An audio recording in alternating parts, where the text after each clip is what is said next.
નમસ્કાર વિદ્યાર્થી મિત્રો, હું રમેશ વાગડિયા આપ સૌનું સ્વાગત કરું છું આજના લેક્ચરમાં. આજનું લેક્ચર આપણું જે રનિંગ ચેપ્ટર છે કે જે ધોરણ 12નું 9મું ચેપ્ટર છે, ખાદ્ય ઉત્પાદનમાં ઉન્નતીકરણ માટેની કાર્યનીતિઓ, એના પરનો ત્રીજો લેક્ચર છે. અગાઉ આ ચેપ્ટરના ખૂબ જ અગત્યના એવા 2 લેક્ચરની ચર્ચા આપણે કરી ગયા છીએ. શનિવારે આપણે બીજો લેક્ચર જોયો હતો, ત્યાર પછી રવિવારે આપણે 8મો ચેપ્ટર જે આની પહેલાં પૂરું કર્યું એની ટેસ્ટ આપી. ત્યાર પછી આજે એટલે કે સોમવારે આપણે નવો લેક્ચર જોઈએ છીએ. હવે ગયા વખતના લેક્ચરમાં અથવા તો છેલ્લા લેક્ચરની વાત કરીએ અથવા તો લેક્ચર નંબર 2ની વાત કરીએ તો એની અંદર આપણે પ્રાણી સંવર્ધન વિશે અભ્યાસ કરી ગયા. લેક્ચર નંબર 1ની અંદર આપણે શું વાત કરી હતી? તો સૌથી પહેલાં આપણે આ ચેપ્ટરમાં એવી કંઈક વાત કરી છે કે અત્યારે સૌથી મોટી સમસ્યા છે વસ્તી વધારો, વસ્તી વિસ્ફોટ. અને જેમ જેમ વસ્તી વધતી જાય છે એમ એમ એની જરૂરિયાતો વધતી જાય છે. એમાં પ્રાથમિક જરૂરિયાતમાં સૌથી અગત્યની જરૂરિયાત છે ખોરાક, ખાદ્ય પદાર્થો. હવે લોકોની સંખ્યા વધતી જાય, વસ્તી વધવી દેટ મીન્સ લોકોની સંખ્યા વધતી જાય છે. એનો અર્થ એવો થશે કે ખાદ્ય પદાર્થોની જરૂરિયાતો પણ વધતી જશે. હવે તમારી પાસે ઉત્પાદનના સ્ત્રોત એટલા ને એટલા છે, પણ સામે ઉપભોગતા એટલે કે જે ખાદ્ય પદાર્થોનો ઉપયોગ કરનાર લોકો છે એની સંખ્યા વધતી જાય છે. તો હવે આપણે શું કરવું પડે? તો આપણે ખાદ્ય ઉત્પાદનમાં ઉન્નતીકરણ એટલે કે વધારો કરવો પડે. હવે ખાદ્ય ઉત્પાદનમાં વધારો કરવા માટે તો પશુપાલન તરફ આપણે વળ્યા. હવે પશુપાલન એટલે શું? તો વિવિધ પશુઓને પાળવા, એની સાર સંભાળ રાખવી, એની રહેઠાણની વ્યવસ્થાઓ, એના ખોરાકની વ્યવસ્થા, એના ઘાસચારાની વ્યવસ્થા, આ બધી કરવી અને એની નીપજો પ્રાપ્ત કરવી અને નીપજોને માર્કેટમાં વેચી અને એમાંથી પૈસા કમાવા, તો એને આપણે પશુપાલન કહેતા હતા. પશુપાલનની અંદર આપણે ડેરી વ્યવસ્થાપન વિશે વાત કરી, જેની અંદર ખાસ કરીને ઢોર ઢાખર અથવા તો દૂધ ઉત્પાદન કરતા જે પશુઓ છે એના પાલનની વાત આપણે કરી હતી. ત્યાર પછી આપણે માંસ અને ઈંડા માટે જે પશુનું પાલન કરવામાં આવે છે એમાં મરઘા ઉછેરની વાત કરી હતી. જ્યાં મરઘા ઉછેરમાં આપણે એવી સ્પષ્ટતા કરી હતી કે મરઘા ઉછેરમાં માત્ર ને માત્ર મરઘીઓનો ઉછેર નથી કરવામાં આવતો, બતક છે, ટર્કી છે, આવા પક્ષીઓનો પણ ત્યાં ઉછેર છે એ કરવામાં આવતો હોય છે.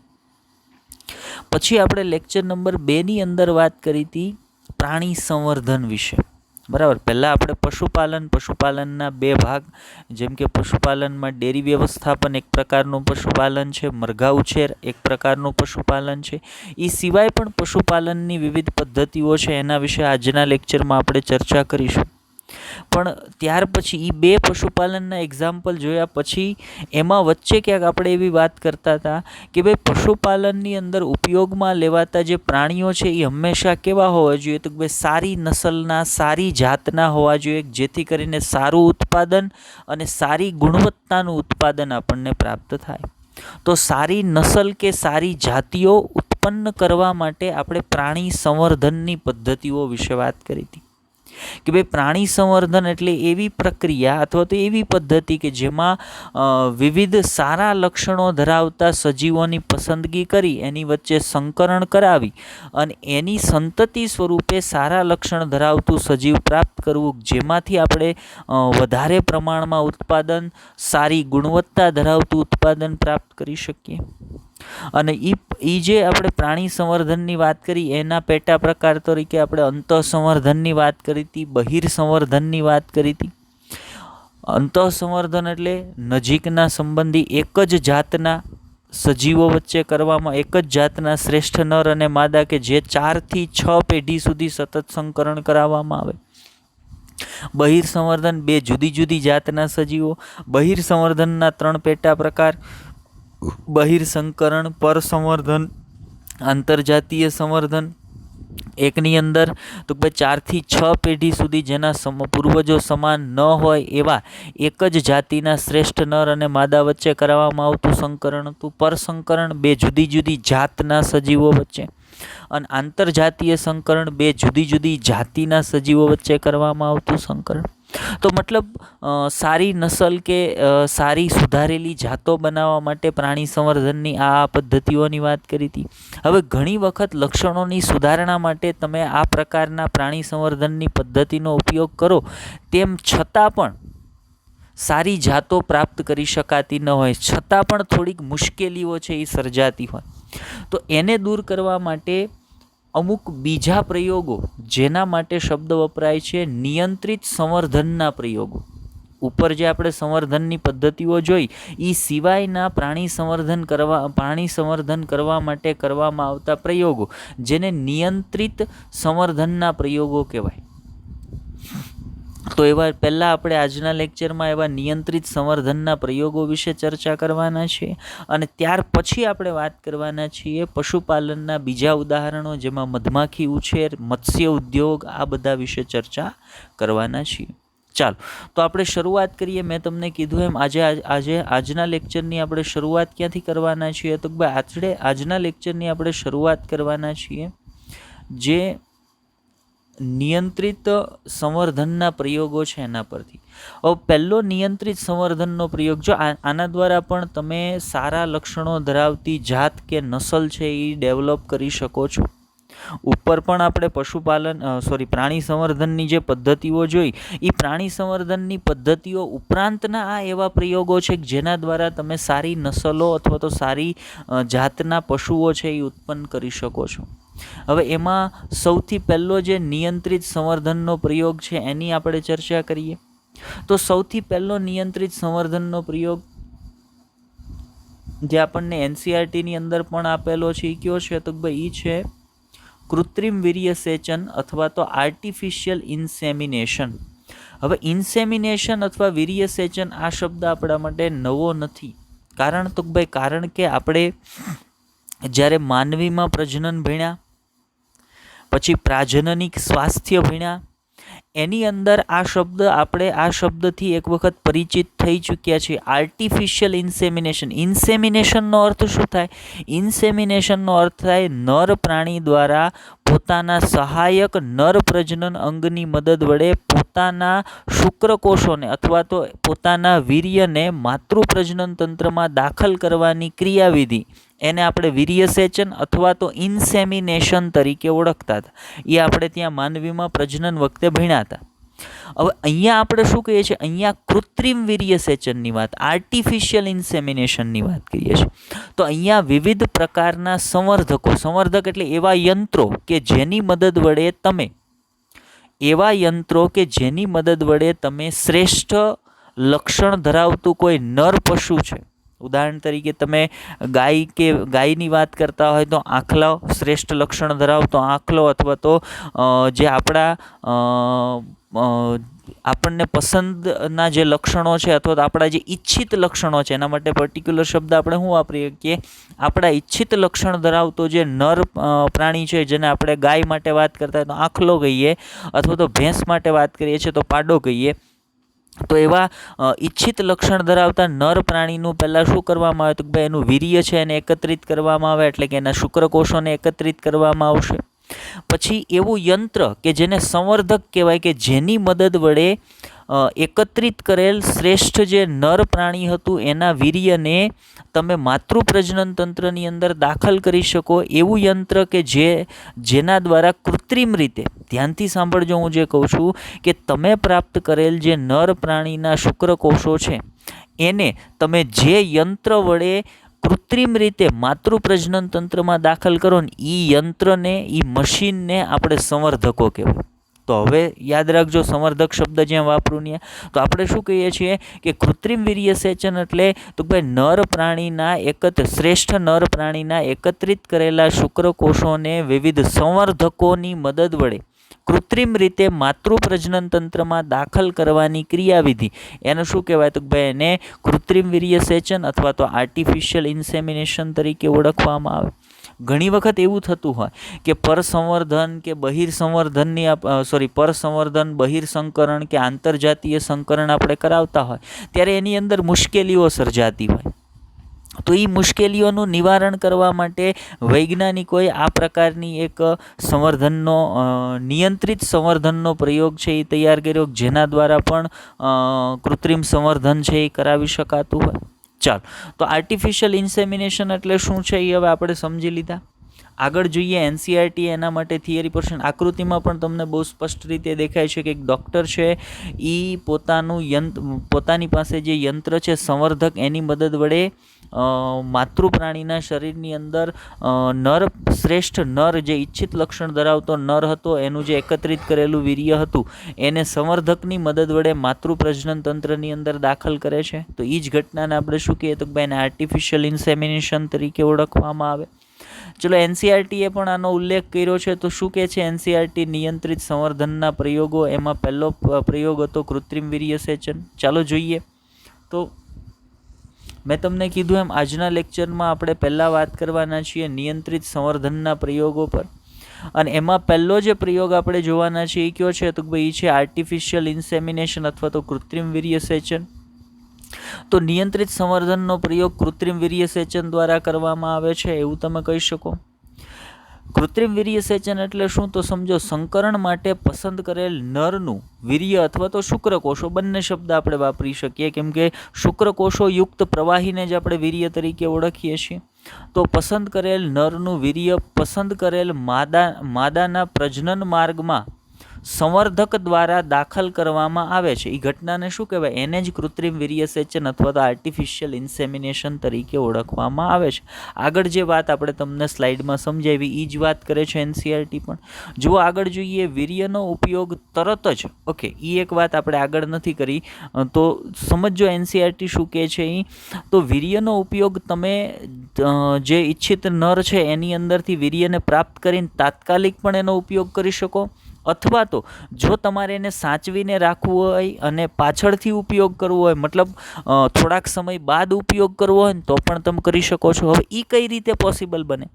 તો જે વીર્ય એકત્રિત કરેલું છે એને તમે થીજવેલી અવસ્થામાં લાંબો સમય સુધી સાચવી શકો છો. એને જમાવી દેવામાં આવે. એને થીજવેલી અવસ્થામાં માનો કે -196 ડિગ્રી સેન્ટીગ્રેડ તાપમાન પર, -196 ડિગ્રી સેન્ટીગ્રેડ તાપમાન પર એને તમે ફ્રોઝન અવસ્થામાં, થીજવેલી અવસ્થામાં રાખી શકો, લાંબો સમય જાળવી શકો. હવે ઘણી વખત એવું બને કે નર પ્રાણી જે તમારા ઈચ્છિત લક્ષણ ધરાવતું છે એ કોઈ બીજી જગ્યાએ છે, ત્યાંથી તમે એનું વીર્ય છે એ પ્રાપ્ત કર્યું, અને માતૃ પ્રાણી કે જેની અંદર તમારે કૃત્રિમ વીર્યસેચન કરવાનું છે એ બીજા કોઈ સ્થળ પર છે. તો જે સ્થળ પરથી એકત્રિત કરવામાં આવેલ છે ત્યાંથી એને માતૃ પ્રાણી સુધી લઈ જવા કઈ રીતે લઈ જઈ શકાય? તો ભાઈ એને થીજવેલી અવસ્થામાં -196 ડિગ્રી સેન્ટીગ્રેડ તાપમાન પર રાખી અને તમે એને લઈ જઈ શકો અને એનો થોડાક સમય બાદ પણ ઉપયોગ કરી શકો. એ જ વસ્તુ એનસીઆરટી કે જુઓ, વીર્યનો ઉપયોગ તરત જ કે થીજવીને પછી ઉપયોગમાં લેવામાં આવે છે, બંને રીતે કરી શકાય. તે વીર્યને થીજવેલ સ્વરૂપમાં માદાને જ્યાં રાખવામાં આવેલ હોય તે સ્થળે સ્થળાંતરિત કરીને લઈ જઈ શકાય છે, એટલે તમે ત્યાં સુધી એને લઈ જઈ શકો અને આ રીતે ઈચ્છનીય સમાગમ કરાવી શકાય છે. કઈ રીતે ઈચ્છનીય સમાગમ કીધું? તો તમારા ઈચ્છિત લક્ષણ ધરાવતો જે નર હતો ને એનું તમે વીર્ય છે એ ગ્રહણ કર્યું છે, એટલે કે એના શુક્રકોષો ગ્રહણ કર્યા છે, અને માતૃ પ્રાણી તરીકે તમે એને જ પસંદ કરી હશે જે તમારા ઈચ્છિત લક્ષણ ધરાવતી ફિમેલ હશે, અને એની અંદર આર્ટિફિશિયલ ઇન્સેમિનેશન કરાવવામાં આવે એટલે તમે કહી શકો કે ઈચ્છિત સમાગમ કરાવી શકાય છે. હવે જુઓ, કૃત્રિમ વીર્યસેચન દ્વારા સામાન્ય સમાગમથી ઉત્પન્ન થતી સમસ્યાઓને નિવારી શકાય. સામાન્ય સમાગમથી, પ્રાણીઓની અંદર સામાન્ય સમાગમ દરમિયાન એમાંય જ્યારે પ્રેરિત સમાગમ કરાવવામાં આવતો હોય ત્યારે ઘણી બધી મુશ્કેલીઓ સર્જાતી હોય, તો એ મુશ્કેલીઓનું નિવારણ છે એ આપણે કૃત્રિમ વીર્યસેચન દ્વારા કરી શકીએ છીએ. ત્યાર પછી માનો કે કૃત્રિમ વીર્યસેચનથી પણ માનો કે કામ નથી થતું. ઘણી વખત એવું બને કૃત્રિમ વીર્યસેચન, આર્ટિફિશિયલ ઇન્સેમિનેશન કરવા છતાં પણ ઘણી વખત જે સમાગમ અથવા તો જે સંવર્ધન છે એ સક્સેસફુલ નથી થતું. તો એના સિવાયની પણ એક પદ્ધતિ છે જેના દ્વારા તમે પ્રાણી સંવર્ધન કરી શકો છો. એવો એક પ્રયોગ છે નિયંત્રિત સંવર્ધનનો પ્રયોગ છે જેના દ્વારા તમે પ્રાણી સંવર્ધન કરાવી શકો છો. ચલો, એ કયો છે એના પર જઈએ. તો બીજી બાબત આપણે જે વાત કરવાની છે MOET શબ્દ, શોર્ટ નેમ યાદ રાખજો, MOET એવું કંઈક આપણે આ ચેપ્ટરમાં આવેલું છે. ઇમ્પોર્ટન્ટ પ્રશ્ન આ ચેપ્ટરમાંથી એક પૂછાઈ શકે એવો પ્રશ્ન છે. બીજું યાદ રાખવાનું છે MOETનું ફૂલ ફોર્મ. MOETનું full form multiple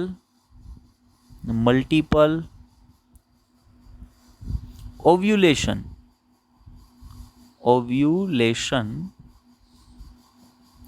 embryo transfer.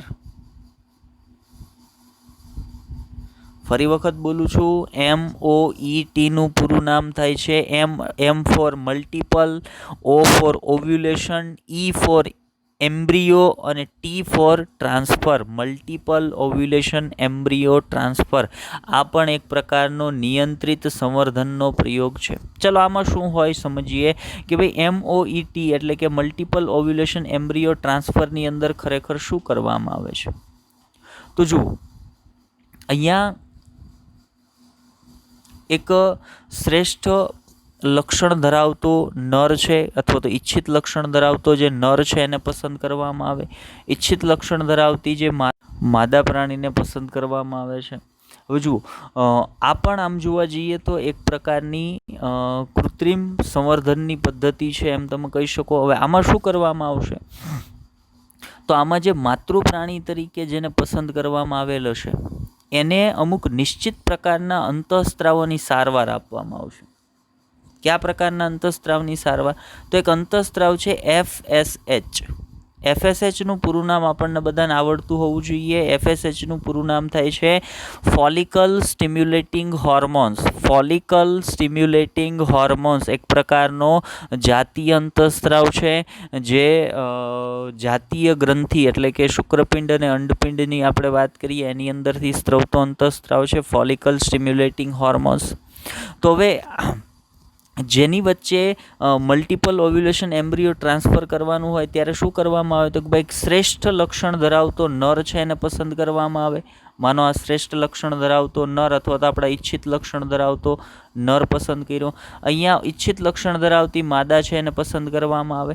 હવે શું કરવામાં આવશે, તો માદાને એક અંતઃસ્ત્રાવની સારવાર આપવામાં આવે છે FSH. હવે FSH અંતઃસ્ત્રાવ માતૃ પ્રાણીને જ્યારે આપવામાં આવે ત્યારે માતૃ પ્રાણીના શરીરમાં શું થાય, તો ભાઈ માતૃ પ્રાણીના શરીરમાં સામાન્ય ચક્ર દરમિયાન સામાન્ય રીતે માતૃ પ્રાણી છે એ પોતાના એક ચક્ર દરમિયાન એક અંડકોષનું સર્જન કરે છે.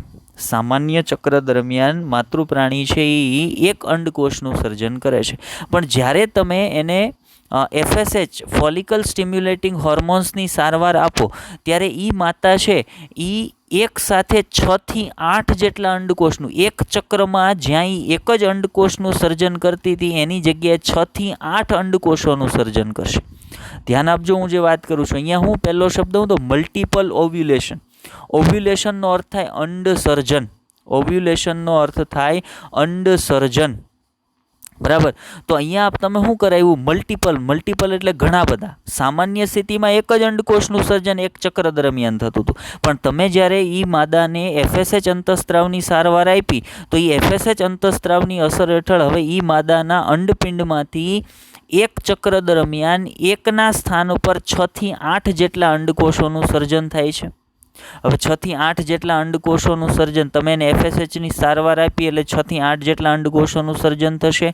હવે એ સમય દરમિયાન તમે એ માદાને શ્રેષ્ઠ લક્ષણ ધરાવતો નર અથવા તો ઈચ્છિત લક્ષણ ધરાવતો નર છે એની સાથે સમાગમ કરાવો, અથવા તો ઈચ્છિત લક્ષણ ધરાવતા નરનું વીર્ય એકત્રિત કરી અને કૃત્રિમ વીર્ય સેચન દ્વારા એ માતૃ પ્રાણીના શરીરની અંદર એના શ્રેષ્ઠ નરના વીર્યને દાખલ કરી દો. હવે એના પરિણામે શું થશે, તો સામાન્ય સ્થિતિમાં શું થતું હતું, એક જ યુગ્મનજ, કેમ કે અંડકોષ એક સર્જન પામતો હતો એટલે શુક્રકોષની સંખ્યા ગમે એટલી હોય, અંડકોષ એક હતો એટલે યુગ્મનજ કેટલા બનતા હતા, એક જ. પણ હવે જ્યારે તમે મલ્ટિપલ ઓવ્યુલેશન એમ્બ્રિયો ટ્રાન્સફર કરો ત્યારે શું થાય છે, તો ભાઈ માતૃ પ્રાણીના શરીરમાં એકની જગ્યાએ 6 થી 8 જેટલા અંડકોષોનું સર્જન થાય. હવે એવી સ્થિતિમાં તમે પસંદ કરેલો શ્રેષ્ઠ નર છે એના શુક્રકોષોને માતૃ પ્રાણીના શરીરમાં દાખલ કરો છો એટલે શું થશે, તો ભાઈ પહેલાં 6 થી 8 અંડકોષોનું ફલન 6 થી 8 શુક્રકોષો વડે થયું. એના કારણે માતૃ પ્રાણીના શરીરમાં જ્યાં એક જ યુગ્મનજ બનવાનો હતો એની જગ્યાએ 6 થી 8 જેટલા યુગ્મનજનું નિર્માણ થયું. હવે 6 થી 8 જેટલા યુગ્મનજ જે માતૃપ્રાણીના શરીરમાં બન્યા ને એને 8 થી 32 કોષોની બનેલી અવસ્થા સુધી માતૃપ્રાણીના શરીરમાં વૃદ્ધિ કરવા દેવામાં આવે. ધ્યાન આપજો, હું જે વાત કરું છું કે એને 8 થી 32 કોષો, યુગ્મનજ બન્યો એટલે એ કોષ વિભાજન પામશે. હવે એ કોષ વિભાજન પામશે એટલે કોષોની સંખ્યા વધશે, એટલે યુગ્મનજ એકમાંથી 2 કોષોનો બનેલો થઈ જશે, 4 કોષો, 8 કોષો, 32 કોષોનો બનશે ને એટલે એને માતૃપ્રાણીના શરીરમાંથી કાઢી લેવામાં આવે. પહેલાં કૃત્રિમ વીર્યસેચન દ્વારા વીર્ય દાખલ કરવામાં આવ્યું, જે 6 થી 8 અંડકોષો બન્યા હતા, એનું ફલન થયું એટલે 6 થી 8 યુગ્મનજ બન્યા માતૃપ્રાણીના શરીરમાં. પછી એને માતૃપ્રાણીના ઓપરેશન કર્યા વગર, બરાબર, કોઈ પણ પ્રકારની શસ્ત્રક્રિયા કર્યા વગર માતૃપ્રાણીના શરીરમાંથી આ યુગ્મનજને કાઢી લેવામાં આવે. યુગ્મનજને કાઢી લીધા બાદ એને કોઈ દાતા માતા હશે ને બીજી, જેને સેરોગેટ મધર કહેવાય, બરાબર, જેને સેરોગેટ ભાડૂતી માતા કહેવાય, તો આ જે કલેક્ટ કરેલા યુગ્મનજ છે ને એને ભાડૂતી માતા હોય ને એની અંદર પાછા ટ્રાન્સફર કરી દેવામાં આવે. જેટલા પણ યુગ્મનજ છે એના બધા માટે એક ભાડૂત માતા પસંદ કરી અને એના ગર્ભાશયની અંદર આને સ્થાનાંતરિત કરી દેવામાં આવે. પરિણામે એક સમાગમના પરિણામ સ્વરૂપે તમારી પાસે હવે કેટલી સંતતિઓ છે તો કે 6 થી લઈ અને 8 જેટલી સંતતિઓનું નિર્માણ છે એ થાય છે. અને એમાંથી તમે ઉચ્ચ લક્ષણ ધરાવતી અથવા તો સારા લક્ષણ ધરાવતી સંતતિઓ છે એને પ્રાપ્ત કરી શકો છો. તો આ પણ એક પ્રકારનો નિયંત્રિત સંવર્ધનનો પ્રયોગ છે. પણ અહીંયા ખાસ મેં તમને કીધું એમ મલ્ટિપલ ઓવ્યુલેશન એમ્બ્રિયો ટ્રાન્સફર MOETનું નામ ખૂબ જ ઇમ્પોર્ટન્ટ છે, ભૂલવાનું નથી. બધાએ ફરજિયાત એને યાદ રાખવાનું છે. ચલો આગળ વધીએ. NCERT આના વિશે વાત કરી છે તો એને સમજી લઈએ. પણ NCERT એ શું કહે છે, જુઓ કે ઘણી વખત કૃત્રિમ વીર્યસેચન કરવા છતાં પણ ઘણી વખત પુખ્ત માદા અને પુખ્ત નર વચ્ચે કરાવવામાં આવતા સંકરણની સફળતાનો દર છે ને એ ઘટી જાય છે. મતલબ ઘણી વખત કૃત્રિમ વીર્યસેચન પણ કામ કરતું નથી. હવે જુઓ, સંકર જાતોના સફળ ઉત્પાદન માટે અન્ય પદ્ધતિઓનો ઉપયોગ પણ કરવામાં આવે છે. હવે એ કઈ, તો એ પદ્ધતિ એટલે અહીંયા નામ વાંચજો, multiple ovulation embryo transfer MOET.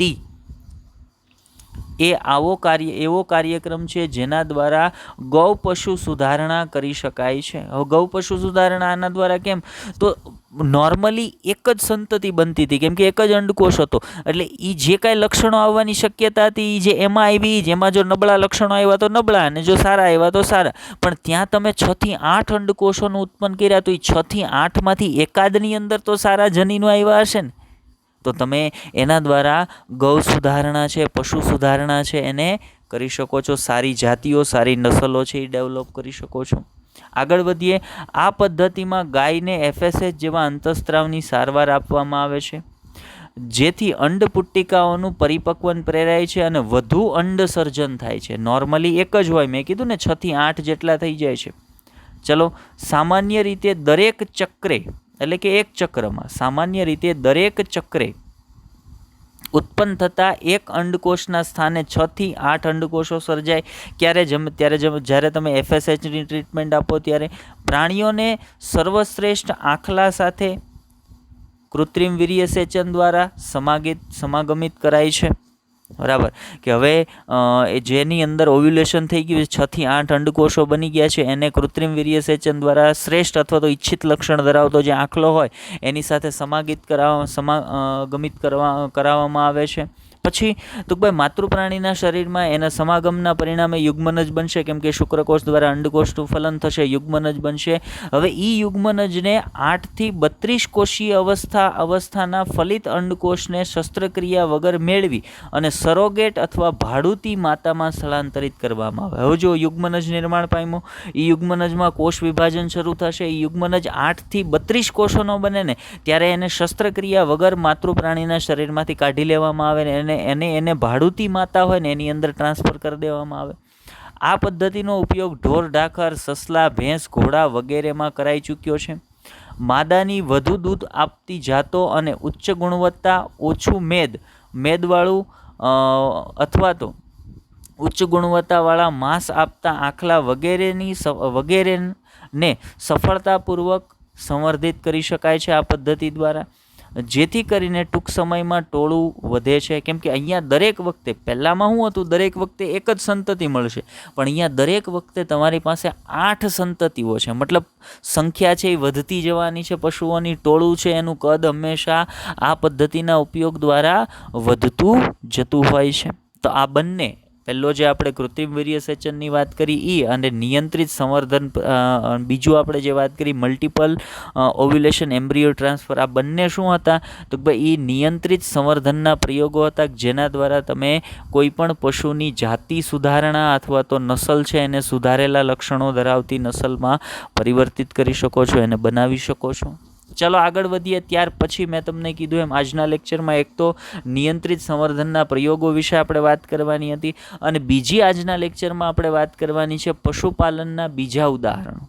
પશુપાલનમાં અત્યાર સુધીમાં આપણે 2 જ પ્રાણીઓ વિશે વાત કરી છે. એક ડેરી વ્યવસ્થાપન, જેમાં ઢોર ઢાંખરને પાળવામાં આવે છે, મતલબ દૂધ ઉત્પાદન કરતા પ્રાણીઓને પાળવામાં આવે છે. અને બીજી આપણે વાત કરી મરઘા ઉછેર કેન્દ્રની, જેની અંદર આપણે મરઘીઓ, પક્ષી તરીકે બીજા આપણે ટર્કીની વાત કરી, ત્યાર પછી બતકની વાત કરી, હંસની વાત કરી, એને પાળવામાં આવે છે, એના ઈંડા, એનું માંસ છે એમાં પ્રાપ્ત કરવામાં આવે છે.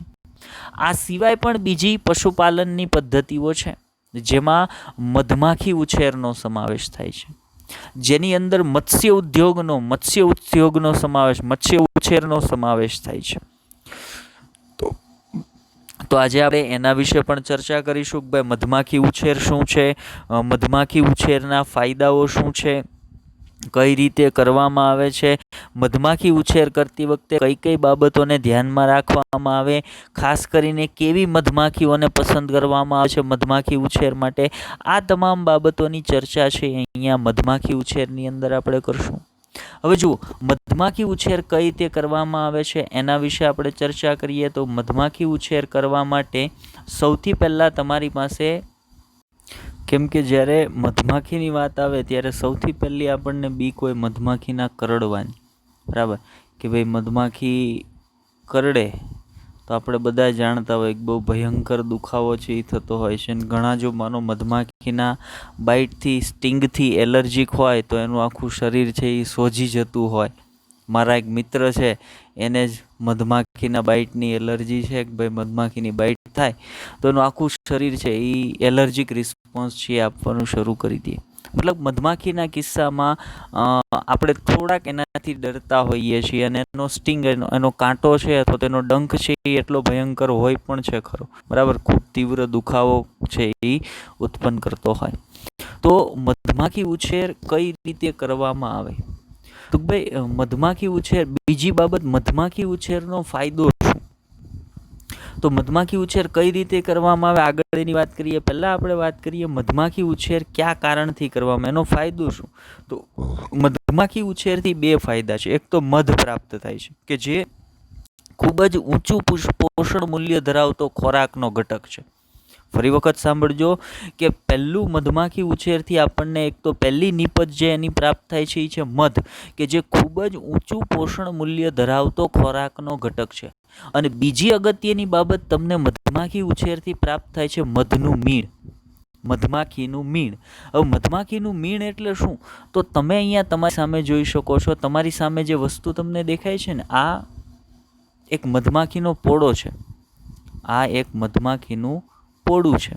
નોર્મલી આપણે મધના પોળા છે ને વૃક્ષ પર જોયા હોય એટલે આ પ્રકારનું મધનું પોળું છે એ આપણને ધ્યાનમાં આવે નહીં, પણ આ એક પ્રકારની લાકડાની, માનો કે લંબચોરસ, આપણે પટ્ટીનું એક ચોરસ લંબચોરસ છે એ બનાવેલું છે, અને એની વચ્ચે અહીંયા આ પ્રકારના એકદમ પાતળા તાર છે ને બાંધેલા હોય, આ પ્રકારના પાતળા તાર છે એ બાંધેલા હોય. અને આવી 8 થી 10 જેટલી જે પટ્ટીઓ અથવા તો આવા 8 થી 10 જેટલા લંબચોરસ, આગળ ફોટો છે એમાં હું તમને બતાવીશ, એને એક પેટીની અંદર ગોઠવી દેવામાં આવે ને એની અંદર મધમાખીઓને રાખવામાં આવે. હવે મધમાખીઓ શું કરશે તો ભાઈ ફૂલ સુધી જશે, ફૂલનો રસ ચૂસીને આવશે, અને આ જે મધમાખીના પોળા જેવી રચના, પહેલાં તો શું કરશે તો ભાઈ આખી પ્લેટ છે એ કોરી હશે ને તો પહેલાં એની અંદર એ મધનું પોળું બનાવશે. આ પ્રકારનું અહીંયા તમને દેખાય છે ને ખુલ્લું, આ પ્રકારનું મધનું પોળું બનાવશે, બરાબર. હવે એ મધનું પોળું છે એ શેનું બનેલું છે તો ભાઈ એ મીણથી બનેલું છે, મીણથી બનેલું છે, અને એની અંદર પછી એ મધ છે ને એ ભેગું કરે છે. હવે આપણે માત્ર શું કરવાનું છે તો કે ભાઈ મધની પેટી લેવાની છે. મધની પેટીની અંદર આ પ્રકારની મધના પોળાવાળી પ્લેટો હશે એને ગોઠવવાની છે. બરાબર. આ મધના પોળા જ પ્લેટની અંદર એ તૈયાર ન હોય, એ મધ પોતે પોતાની રીતે બનાવે છે. અને પછી શું કરશે તો કે ભાઈ એની અંદર મધ છે એ એકત્રિત કરશે. હવે થોડા સમય એટલે કે સમયાંતરે મધના આ જે મધની પેટીમાં રહેલી આ જે પ્લેટો છે એ પ્લેટોની અંદરથી મધમાખી એકત્રિત કરેલ મધને તમે હાર્વેસ્ટ કરી શકો છો, પ્રાપ્ત કરી શકો છો, એને માર્કેટમાં વેચી અને પૈસા કમાઈ શકો છો. તો આ પણ એક પ્રકારનું પશુપાલન જ કહેવાય કે જેની અંદર તમે મધમાખીઓનો ઉછેર કરો છો. બરાબર. હવે જુઓ, અહીંયા એક પ્લેટ તમને જે દેખાય છે, મેં પોતે મધમાખી ઉછેર થોડાક સમય માટે કરેલું છે એટલે મને ખબર છે કે ભાઈ ખરેખર એકદમ હા અમુક બાબતો છે એની કે જે સાવચેતી રાખવા જેવી હોય મધમાખી ઉછેરની અંદર. બરાબર. કે ભાઈ તમે મધમાખી ઉછેર કરો છો તો મધમાખીની પેટી આગળ જે હું તમને બતાવીશ એ તમારી પાસે છે તો એનું ખાસ ધ્યાન એવું રાખવું પડે કે તમે એને માનો કોઈ ખેતરની અંદર ફૂલછોડ વાવેલા છે ત્યાં રાખી છે કે ભાઈ એ ફૂલછોડમાંથી રસ ચૂસી અને મધ છે એ એકત્રિત કરે. અને બીજું તમારે મધમાખી ઉછેર કરવું હોય ને તો ફરજિયાતપણે મધમાખીને ખોરાક પ્રાપ્ત થઈ રહી એટલા ફૂલ આજુબાજુમાં હોય ને એવી જગ્યાએ તમે મધમાખીનો ઉછેર કરી શકો. એ કોઈ ખેતર હોય તોય ભલે, એ જંગલના ઝાડી ઝાખરા હોય તોય ભલે, એ કોઈ બગીચો હોય તોય ભલે, એ કોઈ ખેતી આંબાની વાડી હોય તોય ભલે, એવી જગ્યાએ તમે મધમાખીની પેટી અથવા મધમાખી ઉછેર કરી શકો જ્યાં એને એટલા પુષ્પ ફૂલ છે એ પ્રાપ્ત થાય કે જેમાંથી ખોરાક લઈ શકે અને મધ છે એ એકઠું કરી શકે. હવે જુઓ, સમસ્યાની હું તમને વાત કરતો, તમે માનો ખેતરની અંદર જ્યાં પુષ્પો છે ત્યાં મધની પેટી રાખી છે અને ખેતરની અંદર માનો અત્યારે ખેતરમાં બીજી જીવજવાત આવે નહીં એટલા માટે ખેતરમાં દવાઓ છાંટવામાં આવતી હોય, તો ઘણી વખત ખેતરમાં છાંટવામાં આવતી દવાની અસર છે એની મધમાખીઓને થઈ જતી હોય. એના કારણે આખે ને આખી પેટીમાં જેટલી માનો એક પેટીની અંદર 7,000 થી 8,000 મધમાખીઓ હશે, 7,000 થી 8,000 એના કરતાં પણ વધારે હોઈ શકે. તો એ કારે તમારી બધી મધમાખીઓ આ દવાની અસર હેઠળ મૃત્યુ પામતી હોય. બીજું, જો એને પૂરતા પ્રમાણમાં ખોરાક ન મળે તો પણ એ મૃત્યુ પામતી હોય. તો આ થોડીક એવી બાબતો છે. જો મધમાખી ઉછેરની અંદર બીજું કોઈ શ્રમ કાર્ય કરવાનું રહેતું જ નથી, પણ અમુક એવી બાબતો છે જેનું જ્ઞાન છે ને ફરજિયાતપણે તમને હોવું જોઈએ. જેમ કે મધમાખીઓના સ્વભાવ અને એની આદતો, એની પ્રકૃતિનું જ્ઞાન હોવું જોઈએ કે ભાઈ એ કેવી પરિસ્થિતિમાં કઈ રીતે વર્તે છે, ક્યારે એ કરડશે, એનું એગ્રેશન કેવું છે, આ બધી બાબતોનું જ્ઞાન તમારી પાસે હોવું જોઈએ. બીજું, મધપૂડાને રાખવા માટે યોગ્ય સ્થળની પસંદગી, મેં તમને કીધું ને કે એ કોઈ પણ હોઈ શકે પણ ત્યાં ફરજિયાત વસ્તુ શું છે તો ભાઈ ખોરાક તરીકે ઉપયોગમાં લઈ શકે એટલા પુષ્પ હોવા જોઈએ. બીજી યાદ રાખજો, એક દિવસમાં એક મધમાખી એક પુષ્પ પર બેસી જાય પછી એ પુષ્પનો બીજી કોઈ મધમાખી પોતે બીજી વાર ઉપયોગ કરે નહીં. તો એ બાબતનું પણ તમારે ધ્યાન રાખવું પડે. ત્રીજી બાબત, મધમાખીના ઝુંડને પકડવું અને તેને મધપૂડામાં ઉછેરવું, આનું જ્ઞાન પણ અગત્યનું છે. બીજું, ભિન્ન ઋતુમાં મધપૂડાનું વ્યવસ્થાપન, આનું જ્ઞાન પણ અગત્યનું છે. મતલબ આ બધી બાબતો આગળ એની થિયરી પોર્શનમાં આપણે ચર્ચા કરીશું, પણ આ બધી બાબતો એવી છે કે મધમાખી ઉછેર કરવા માટે તમને આનું જ્ઞાન હોવું જરૂરી છે. બાકી મધમાખી ઉછેરમાં કોઈ શ્રમ કાર્ય હોતું નથી. ચાલો, હવે મેં તમને આ એક પ્લેટ થઈ ગઈ. હવે આવી પ્લેટો, જો અહીંયા એક બોક્સ દેખાતું હશે ઇમેજની અંદર તમને, અહીંયા એક વ્હાઇટ કલરનું બોક્સ દેખાય છે. આ બોક્સની અંદર જુઓ, અહીંયા આ પ્રકારે આ પટ્ટીઓ જે આ વ્યક્તિના હાથમાં છે એવી પટ્ટીઓ આમ ગોઠવેલી છે. તો આ શું થઈ ગયું, તો આ મધમાખીનો છજ્જો અથવા તો આપણે પોળું કહીએ ને એ થઈ ગયું. એની અંદર મધમાખીઓ રહેતી હોય અને આ બોક્સની અંદર અહીંયા એક નાનું છિદ્ર હોય જેમાંથી મધમાખીઓ બહાર નીકળે, પુષ્પો સુધી જાય, મધને એકત્રિત કરે ને પાછી એમાંથી અંદર આવી અને આની અંદર મધ છે એને એકઠું કરે.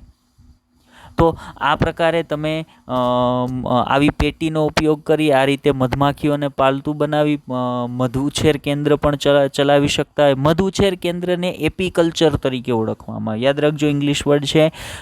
મધ ઉછેરને અથવા મધમાખી ઉછેરને એપીકલ્ચર તરીકે પણ ઓળખવામાં આવે છે. તો મધમાખી ઉછેર પણ એક સારું પશુપાલન છે. ચલો, એના માટે એનસીઈઆરટી શું કહે છે જોઈ લઈએ કે મધમાખી ઉછેર અથવા તો બી કીપિંગ જેને કહેવામાં આવે છે. તો મધમાખી ઉછેરને એપીકલ્ચર કહેવાય છે. ઇમ્પોર્ટન્ટ શબ્દ છે, યાદ રાખજો. મધમાખી ઉછેર એટલે મધ ઉત્પાદન માટે મધમાખીઓના મધપૂડાની માવજત કરવી.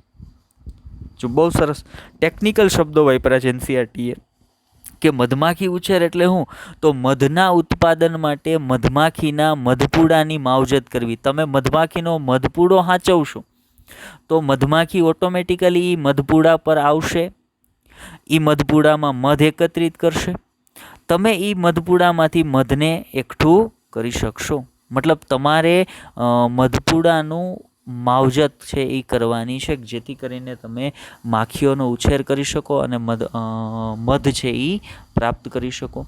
હવે આ કોઈ જો મધમાખી ઉછેર છે એ કોઈ નવી બાબત નથી. શું કહે છે જુઓ, તે પ્રાચીન કાળથી જ ચાલતો આવતો એક કુટીર ઉદ્યોગ છે. નાના ધોરણ પર પ્રાચીન કાળથી આ વસ્તુ કરવામાં જ આવે છે. મધમાખીઓને પાળવામાં આવે, મધ છે એ એકત્રિત કરવામાં આવે. જુઓ, મધ એ ઉચ્ચ પોષણ મૂલ્ય ધરાવતો આહાર છે, તેમજ મધનો ઉપયોગ ઔષધિઓ તરીકે પણ કરવામાં આવે છે. આપણી જે દેશી પ્રણાલી છે જેને આપણે આયુર્વેદ કહીએ છીએ, આયુર્વેદની અંદર મધનો ઉપયોગ છે એ ઘણી બધી ઔષધિઓ છે એ બનાવવા માટે અથવા તો ઔષધિ તરીકે મધનો ઉપયોગ છે એ કરવામાં આવતો હોય છે. મધમાખીનું અન્ય ઉત્પાદન માખીનું મીણ છે. અન્ય ઉત્પાદન બી વેક્સ જેને કહે છે, બરાબર, જે ઔદ્યોગિક ક્ષેત્રે ખૂબ જ ઉપયોગી છે. જેટલા ભાવથી મધમાખીનું મધ વેચાય એટલા જ ભાવથી મધમાખીનું મીણ પણ વેચાય. કેમ તો ભાઈ મીણનો ઉપયોગ થાય છે સૌંદર્ય પ્રસાધનના સાધનો બનાવવાની અંદર, મેકઅપ બનાવવાની અંદર, પોલિશ બનાવવાની અંદર, આ બધી જગ્યાએ મીણનો ઉપયોગ છે એ થતો હોય. જુઓ, જેમને સૌંદર્ય પ્રસાધનોની બનાવટ માટે વિવિધ પ્રકારની પોલિશમાં એનો ઉપયોગ છે એ થતો હોય છે, એની બનાવટ માટે મીણનો ઉપયોગ છે એ થતો હોય છે. જો મધની વધતી જતી માંગ, અહીંયા મંગ નથી, અહીંયા આવશે માંગ. મધની વધતી જતી માંગને કારણે મધમાખી ઉછેરને મોટે પાયે વિકસાવવાની જરૂર પડી છે. અત્યારે ગવર્મેન્ટ પણ એવું કહે છે કે ભાઈ મધમાખી ઉછેર, અને મધમાખી ઉછેરથી માનો કોઈ એક વ્યક્તિ ખેતી કરે છે અને ખેતર છે તો એણે એના ખેતરમાં 100% અમુક ભાગ ખેતરનો છે એવો કાઢવો જોઈએ જેની અંદર એ પુષ્પોનું વાવેતર કરે, અને એણે 1 થી 2 જેટલી મધમાખીની પેટીઓ છે એ ખેતરની અંદર રાખવી જ જોઈએ. એના કારણે ખેતરમાં બીજી જે વસ્તુ એણે વાવેલી છે ને એના ઉત્પાદનમાં પણ એને વધારો મળશે. કેમ કે મધમાખી છે એ અગત્યના પરાગનયનના પરાગવાહકો છે.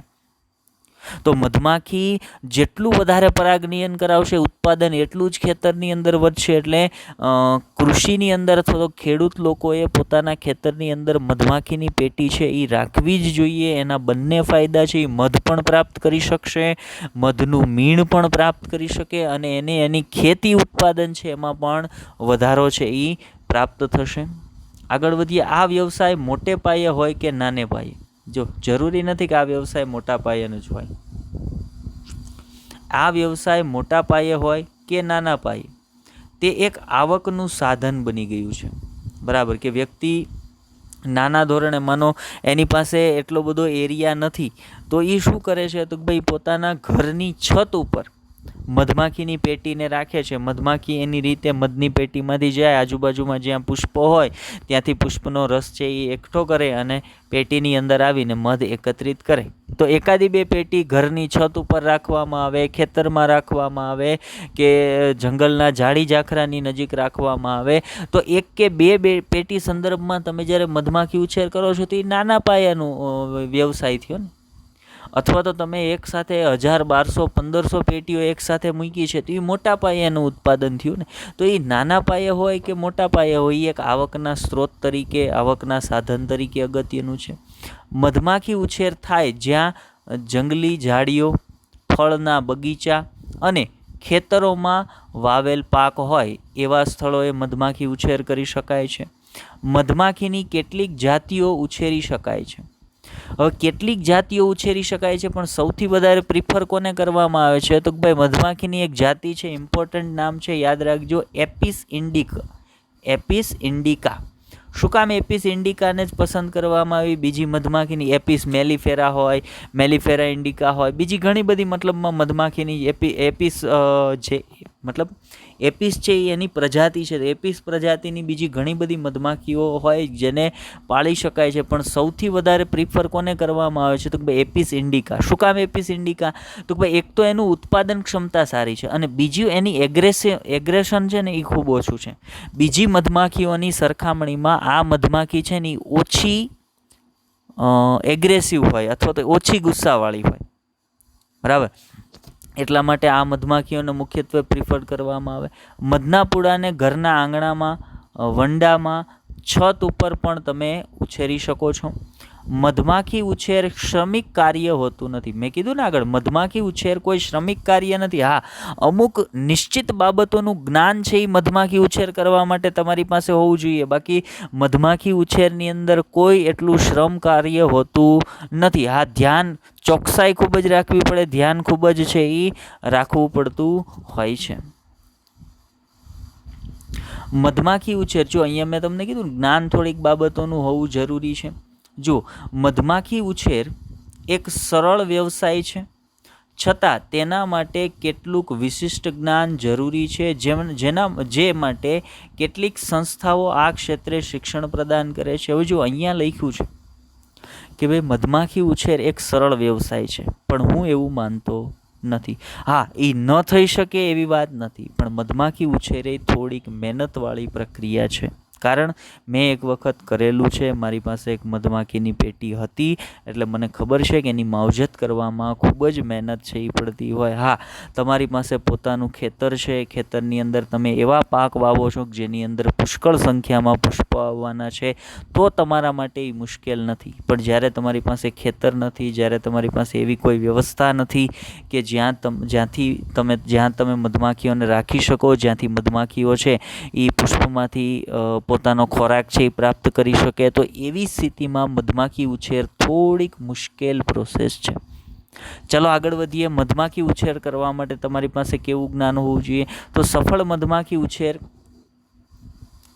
મધમાખી ઉછેર માટે નીચેના મુદ્દાઓ અગત્યના છે, જેમ કે તમારી પાસે મધમાખીના સ્વભાવ અને આદતો કે પ્રકૃતિનું જ્ઞાન હોવું જોઈએ. ભાઈ કેટલી ગુસ્સાવાળી છે, એ કઈ સ્થિતિમાં કરડશે, ક્યારે એ મધમાખીના પોળાની અંદર બેસશે, ક્યારે એ મધ એકઠું કરવા માટે જશે, આ બધું જ્ઞાન તમને હોવું જરૂરી છે. બીજું, મધપૂડાને રાખવા માટે યોગ્ય સ્થળની પસંદગી, આ પણ ખૂબ જ ઇમ્પોર્ટન્ટ બાબત છે કે કમસે કમ મધપૂડાને એવી જગ્યાએ રાખવામાં આવે જ્યાંથી મધમાખીઓ મધપૂડામાંથી નીકળી અને સરળતાથી પુષ્પો સુધી પહોંચી શકે, મધ એકઠું છે એ કરી શકે. ત્યાર પછી મધમાખીના ઝુંડને પકડવું અને તેને મધપૂડામાં ઉછેરવું, આનું જ્ઞાન પણ અગત્યનું છે. ભિન્ન ઋતુઓમાં મધપૂડાનું વ્યવસ્થાપન, માનો કે ચોમાસું, અતિ ગરમી, તડકો છે, તો અતિ ગરમીના કારણે મધમાખીઓ છે એ ઘણી વખત મરવા મળતી હોય. ચોમાસાની અંદર તમે જો મધપૂડાની યોગ્ય વ્યવસ્થા ન કરો તો એની અંદર પાણી ભરાઈ જતું હોય, એ પણ નુકસાનકારક બાબત છે. શિયાળાની ઋતુની અંદર પણ નુકસાન છે એ થઈ શકતું હોય. મતલબ દરેક ઋતુ માટે મધપૂડાનું વ્યવસ્થાપન છે એનું જ્ઞાન તમારી પાસે જરૂરી હોય કે ભાઈ ઉનાળાની અંદર એને છાયાવાળી સ્થિતિમાં રાખવી પડે, ચોમાસાની અંદર એની ઉપર ઢાંકી દેવું પડે જેથી કરીને વરસાદની ખરાબ અસર ન થાય. શિયાળાની અંદર પણ ઢાંકીને રાખવું જોઈએ જેથી કરીને એની નુકસાનકારક અસર છે એને ન થાય. તો આ બેઝિક જ્ઞાન છે એ તમારી પાસે હોવું જરૂરી છે. બીજું, મધ અને માખીના મીણને જાળવવું અને એકત્રિત કરવું, કે ભાઈ મધપૂડાની અંદર મધમાખીના પૂડો જે તમે રાખ્યો છે એની અંદર મધમાખીઓ મધને એકત્રિત તો કરી નાખ્યું, હવે તમે મધમાખીઓએ મધ એમાં ભરી દીધું છે, હવે તમે એને એકત્રિત કઈ રીતે કરી શકો એનું જ્ઞાન તમારી પાસે હોવું જોઈએ. એના મીણને કઈ રીતે પ્રાપ્ત કરી શકો એનું જ્ઞાન છે એ તમારી પાસે હોવું જોઈએ. નહીંતર એવું થાય કે મધ એકત્રિત કરવા માટે અથવા તો મીણ એકત્રિત કરવા માટે આપણે મધના પૂડાને નુકસાન પહોંચાડી બેસીએ તો બીજી વખત મધમાખી આના પર બેસે જ નહીં, આપણું સંપૂર્ણ મધનો પોળો છે એ ક્ષતિગ્રસ્ત થઈ જાય, એના કારણે બધી મધમાખીઓ છે એ છોડીને જતી રહે. તો એવું બની ના જાય એટલા માટે આ બધું જ્ઞાન છે એ બેઝિક જ્ઞાન આપણા માટે ઇમ્પોર્ટન્ટ છે જ્યારે તમારે મધમાખીનો ઉછેર કરવો હોય ત્યારે. બીજું જુઓ, મધમાખીઓ આપણા ઘણા બધા પાક માટે પરાગવાહક તરીકે વર્તે છે. આગળ મેં તમને વાત કરી ને કે ખેડૂત કે જેને પોતાનું ખેતર છે એને ફરજિયાત આ કરવું જોઈએ. જેવા કે સૂર્યમુખી, રાઈ, સફરજન, નાશપતી પાક પર પુષ્પોદ્ભવ સમયે દરમિયાન જો મધપૂડાને ખેતરમાં રાખવામાં આવે તો પરાગનયનની ક્ષમતા વધી જાય છે. આમ પાક અને મધ બંનેના ઉત્પાદનમાં લાભ થાય. કેમ કે પુષ્પ આવ્યા છે એટલે મધ પણ વધારે બનશે, અને વધારે મધ એકત્રિત કરવા માટે મધમાખીઓ વધારેમાં વધારે પુષ્પો સુધી અને વધારેમાં વધારે છોડ સુધી જશે. પરિણામે પરાગનયન પણ ખૂબ વધારે થશે. એના કારણે પાકમાં પણ ઉત્પાદનમાં ખૂબ વધારો આવશે, અને સાથે સાથે તમે મધ છે એને પણ એકત્રિત કરી શકો છો. ચાલો, તો આટલી બાબતો વિશે આપણે મધમાખી ઉછેર સંદર્ભમાં માહિતગાર થવાનું હતું, અથવા તો આટલી માહિતી છે આપણે મધમાખી ઉછેર સંદર્ભે પ્રાપ્ત કરવાની હતી. ચલો, ત્યાર પછી પશુપાલનના એક ભાગ સ્વરૂપે બીજી કઈ બાબત પર આપણે ચર્ચા કરવાની છે? તો ભાઈ મત્સ્ય ઉદ્યોગ પર આજે આપણે ચર્ચા કરવાની છે. જુઓ, તમારી સામે એક ઇમેજ છે. એ ઇમેજ મત્સ્ય ઉદ્યોગની છે. મત્સ્ય ઉદ્યોગ એટલે શું? તો ભાઈ મત્સ્ય ઉદ્યોગ એટલે માછલીઓ અને બીજા જલજ પ્રાણીઓ. ધ્યાન આપજો, હું જે વાત કરું છું કે મત્સ્ય ઉદ્યોગ એટલે માછલીઓ અને બીજા જલજ પ્રાણીઓનો ઉછેર કરવો, એને પકડવા. પહેલો શબ્દ આપણે વાપરીએ વિવિધ પ્રકારની મત્સ્યો અને બીજા જલજ પ્રાણીઓને પકડવા, એનો ઉછેર કરવો, એનું વેચાણ કરવું અને એમાંથી પૈસા કમાવા. આ વ્યવસાયને મત્સ્ય ઉદ્યોગ તરીકે ઓળખવામાં આવે છે.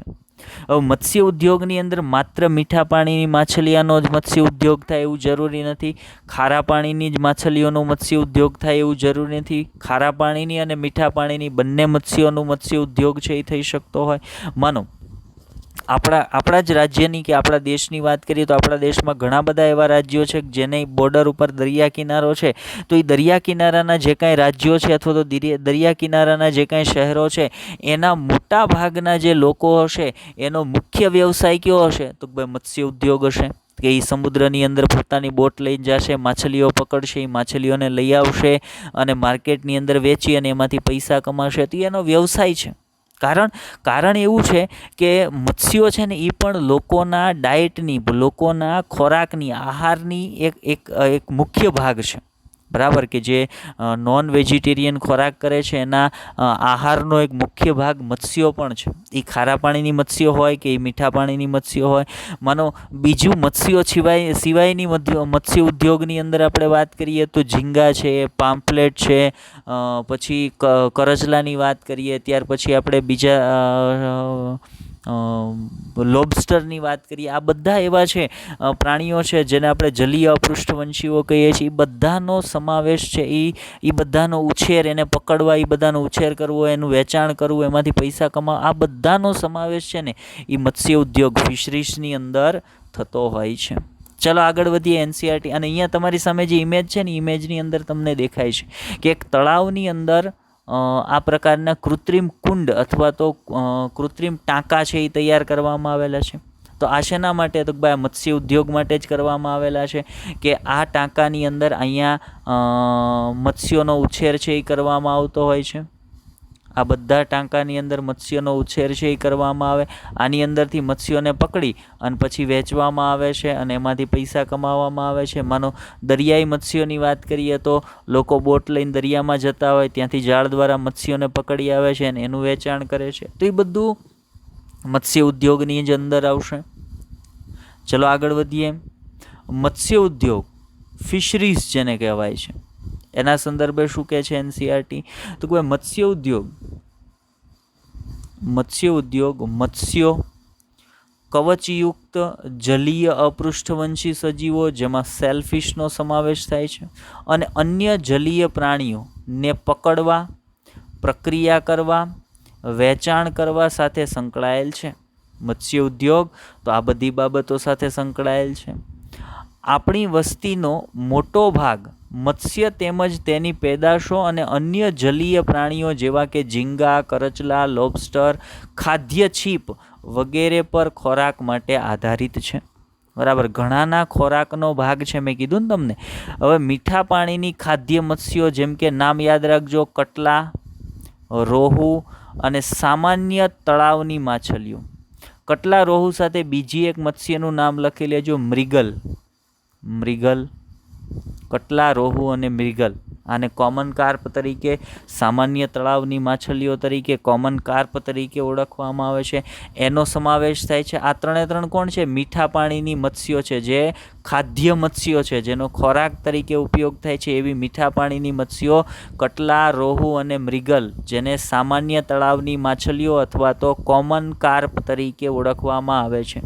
આમાંનો માત્ર મીઠા પાણીની માછલીઓનો જ ખોરાક તરીકે ઉપયોગ નથી થતો. જ્યારે કેટલીક દરિયાઈ ખાદ્ય મત્સ્યો છે, એના નામ પણ યાદ રાખજો. હિલ્સા છે, સાર્ડિન છે, મેકેરેલ છે, પામ્ફ્રેટ છે. આ બધી દરિયાઈ મત્સ્યો છે, જે પણ ખોરાકમાં ઉપયોગમાં લેવામાં આવે છે. પામ્ફ્રેટ ખૂબ જ એક્સપેન્સિવ છે, ખૂબ જ મોંઘી મળતી હોય છે હોટલોની અંદર. હવે સમાવેશ થાય છે. શોધી કાઢો કે તમારા વિસ્તારમાં સામાન્ય રીતે ખવાતી માછલીઓ કઈ કઈ છે. ચલો, એના પર આપણે ધ્યાન નથી આપવું. તમારા વિસ્તારમાં ક્યાંય ખવાતી હોય તો એનું લિસ્ટ તમે તમારી રીતે બનાવી શકો છો, અને મને એવું હોય તો કોમેન્ટની અંદર જણાવી શકો છો. બરાબર. બાકી બહુ એવું કોઈ ફરજિયાત નથી કે ભાઈ તમારે ગામમાં નીકળવું, ભાઈ આપણે અહીંયા કઈ કઈ માછલીઓ છે એ ખવાય છે એનું લિસ્ટ મારે બનાવવાનું છે, નહીં. બરાબર. પણ જો આપણને આઈડિયા હોય તો આપણે 100% એનાથી માહિતગાર છે એ થઈ શકીએ છીએ. જો ભારતની અર્થવ્યવસ્થામાં મત્સ્ય ઉદ્યોગનું અગત્યનું સ્થાન છે. હવે એની પાછળનું રીઝન શું છે? તો કોઈ ભારતના મોટાભાગના રાજ્યો એવા છે કે જેની પાસે દરિયા કિનારો છે, અને દરિયા કિનારાના જેટલા રાજ્યો હશે એ રાજ્યો મોટા ભાગે મત્સ્ય ઉદ્યોગ સાથે સંકળાયેલા હશે. એની આવકનો મુખ્ય સ્ત્રોત, એની મુખ્ય આજીવિકાનું સાધન કોણ હશે? તો ભાઈ મત્સ્ય ઉદ્યોગ જ હશે. જો દરિયા કિનારાના રાજ્યોમાં માછીમારો, ખેડૂતો, જેને આપણે સાગર ખેડૂઓ પણ કહીએ છીએ, એ આવક અને રોજગાર પૂરી પાડે છે. કોણ? મત્સ્ય ઉદ્યોગ છે, એ માછીમારો અને ખેડૂતોને આવકનો સ્ત્રોત પૂરો પાડે છે. ઘણા લોકો માટે એકમાત્ર તેમની આજીવિકા છે. વધતી જતી માંગને પહોંચી વળવા માટે, તેનું ઉત્પાદન વધારવા માટે અહીંયા મચ્છી નથી મત્સ્ય ઉદ્યોગમાં વિવિધ તકનીકોનો ઉપયોગ કરવામાં આવે છે. ઉદાહરણ તરીકે આપણે જલ સંવર્ધન, આ શબ્દ યાદ રાખજો, જલ સંવર્ધન, અને બીજું છે મત્સ્ય સંવર્ધન દ્વારા મીઠા જળ અને દરિયાઈ જળ બંનેમાં જલજ વનસ્પતિ અને પ્રાણીઓનું ઉત્પાદન કરી શકીએ છીએ. મત્સ્ય સંવર્ધન અને જલ સંવર્ધન વચ્ચેનો ભેદ શોધી કાઢો. ચાલો, આ ઇમ્પોર્ટન્ટ બાબત છે. આપણે તમને મત્સ્ય સંવર્ધન અને જલ સંવર્ધન શું છે એનાથી માહિતગાર કરાવીએ. જલ સંવર્ધનને કહેવાય એક્વાકલ્ચર. જલ સંવર્ધનને કહેવાય એક્વાકલ્ચર અને મત્સ્ય સંવર્ધનને કહેવાય પીસી કલ્ચર. તો એક્વાકલ્ચર અને પીસી કલ્ચર, આ બંને વચ્ચે શું તફાવત છે? તો યાદ રાખજો, જલ સંવર્ધનની અંદર તમામ જલજ સજીવો, એમાં મત્સ્ય પણ આવી ગઈ. જલ સંવર્ધનમાં તમામ જલજ સજીવો અને જલજ પ્રાણીઓ અને વનસ્પતિઓનો ઉછેર કરવામાં આવે.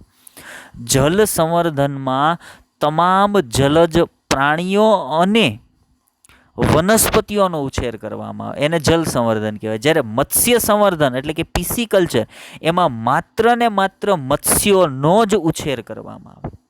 મત્સ્ય સંવર્ધનમાં માત્ર ને માત્ર મત્સ્યનો જ ઉછેર કરવામાં આવે છે.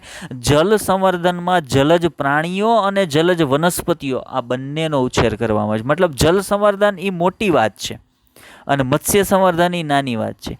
જલ સંવર્ધનની અંદર મત્સ્ય સંવર્ધનનો સમાવેશ ઓટોમેટિકલી થઈ જાય છે. તો આ બંને વચ્ચેનો ભેદ છે. હવે આપણને એ માહિતી હોવી જોઈએ, ખબર હોવી જોઈએ. ચલો, એનાથી આગળ જઈએ.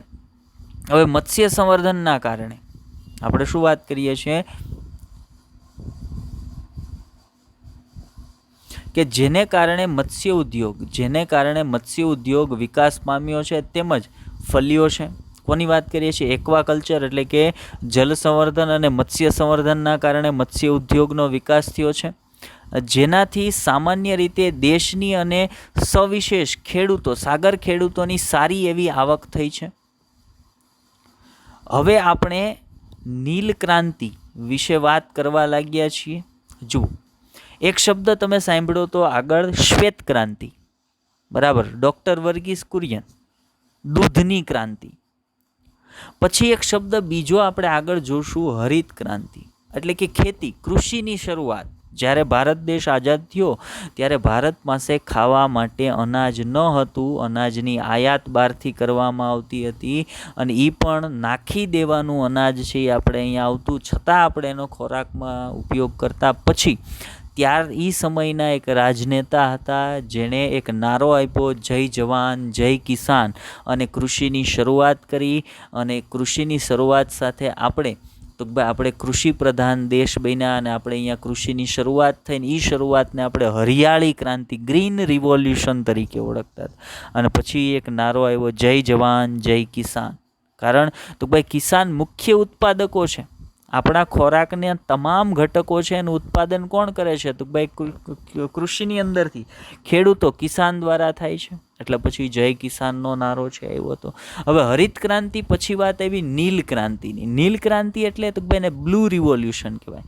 નીલ ક્રાંતિની અંદર મત્સ્ય ઉદ્યોગનો સમાવેશ થાય છે. નીલ ક્રાંતિમાં મત્સ્ય ઉદ્યોગ કે જલજ પ્રાણીઓનો ઉછેર કરવો, ત્યાર પછી એનું વેચાણ કરવું, એમાંથી પૈસા કમાવવા, આ બધાનો સમાવેશ છે નીલ ક્રાંતિની અંદર, બ્લુ રિવોલ્યુશનની અંદર થાય છે. તો આપણે શ્વેત ક્રાંતિની વાત કરી, હરિત ક્રાંતિની વાત કરી અને નીલ ક્રાંતિની વાત કરી. ત્રણે આપણને ખબર હોવી જોઈએ શું શું છે. ચાલો એના પછી જોઈએ. ત્યાર પછી તો આટલી વાત આપણે મત્સ્ય ઉદ્યોગ માટે કરવાની હતી, જે પણ પશુપાલનનો જ એક ભાગ છે. તો પશુપાલનની અંદર અત્યાર સુધીમાં આપણે કઈ કઈ બાબત વિશે વાત કરી? તો પશુપાલનમાં ડેરી વ્યવસ્થાપન, મરઘા ઉછેર, મધમાખી ઉછેર અને મત્સ્ય ઉદ્યોગ, આટલી બાબતોની પશુપાલનમાં વાત કરી. પછી પ્રાણીઓની જાતો કે નસલોની સુધારણા માટે પ્રાણી સંવર્ધનની પદ્ધતિઓ વિશે વાત કરી. હવે આટલી વાતો આપણે આ ચેપ્ટરમાં પ્રાણીઓ સંદર્ભમાં કરવાની હતી. નેક્સ્ટ લેક્ચરથી આપણે જવાના છીએ વનસ્પતિ સંવર્ધનની અંદર, બરાબર. તો પ્રાણીઓ સંદર્ભમાં પશુપાલનની અંદર આટલી બાબતો સંદર્ભ આપણે વાત કરવાની હતી. ચાલો, તો આજના લેક્ચરનો થિયરી પોર્શન એટલો જ હતો. હવે લેક્ચરના અંત ભાગમાં આપણે શું કરશું, તમને થોડાક હોમવર્કના ક્વેશ્ચન આપી દઈશું ગયા લેક્ચર આધારિત. તો તમારો પહેલો પ્રશ્ન જે હોમવર્કનો છે, ધ્યાનથી સાંભળજો, થોડોક લાંબો પ્રશ્ન છે. પહેલો પ્રશ્ન છે, એક જ જાતના અસંબંધિત શ્રેષ્ઠ નર અને શ્રેષ્ઠ માદા વચ્ચે કરવામાં આવતું સંકરણ એટલે શું? ફરી વખત બોલું છું, એક જ જાતના અસંબંધિત શ્રેષ્ઠ નર અને શ્રેષ્ઠ માદા વચ્ચે કરવામાં આવતું સંકરણ એટલે શું? પહેલો પ્રશ્ન હતો તમારો. હવે જઈએ બીજા પ્રશ્ન પર. તમારો બીજો પ્રશ્ન છે, હિસારડેલા ઘેટાની જાત કયા પ્રકારના પ્રાણી સંવર્ધનથી બનાવાય છે? હિસારડેલા ઘેટાની જાત કયા પ્રકારના પ્રાણી સંવર્ધનથી બનાવેલ છે? બીજો પ્રશ્ન હતો તમારો. હવે જઈએ ત્રીજો પ્રશ્ન, થર્ડ ક્વેશ્ચન. ત્રીજો પ્રશ્ન છે તમારો, આંતરજાતીય સંકરણથી બનાવેલ પ્રાણીની જાતનું નામ આપો, અથવા તો પ્રાણીનું નામ આપો, જાતનું નામ નહીં, બરાબર. કે આંતરજાતીય સંકરણથી બનાવેલ પ્રાણીનું નામ આપો, એક ઉદાહરણ આપો પ્રાણીનું કે જે આંતરજાતીય સંકરણનું પરિણામ હોય. ત્રીજો પ્રશ્ન હતો તમારો. ક્વેશ્ચન નંબર 4, ચોથા પ્રશ્ન પર જઈએ. ચોથો પ્રશ્ન છે, પ્રાણી સંવર્ધનના મુખ્ય પ્રકાર જણાવો. પ્રાણી સંવર્ધનના મુખ્ય પ્રકાર કેટલા છે અને કયા કયા, એના વિશે માહિતી આપવાની છે તમારે. તો ચાલો, આજના લેક્ચરમાં આ 4 હોમવર્કના ક્વેશ્ચન આપણે તમને આપીએ છીએ. બધાએ ફરજિયાત કોમેન્ટની અંદર એના આન્સર કરવાના છે. ચાલો, તો આજના લેક્ચરની અંદર બસ એટલું જ. લેક્ચરને ધ્યાનથી જોજો, સમજવાનો પ્રયત્ન કરજો. ન સમજાતી બાબતને કોમેન્ટ કરજો, આપણે ફરી એક વખત તમને સમજાવીશું. Best of luck.